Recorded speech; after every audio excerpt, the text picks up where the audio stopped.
பட்டமரம் காய்க்கும் முன்னு 10 கதை கேட்டிருந்தேன்.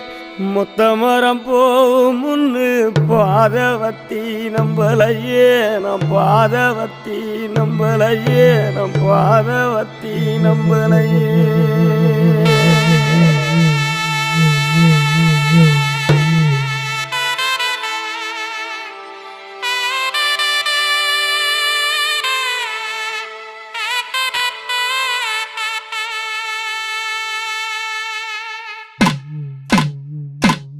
மலை உச்சியில பூத்தைய பிச்சு புவையுங்க கொத்து கொத்தா காய்ச்சைய வெள்ளரி பிஞ்சையுங்க கொல்லையில காஞ்சைய பட்டு சிலைய பார்த்தா பச்சை மரம் வேவும் பச்சை கிளி எல்லாம்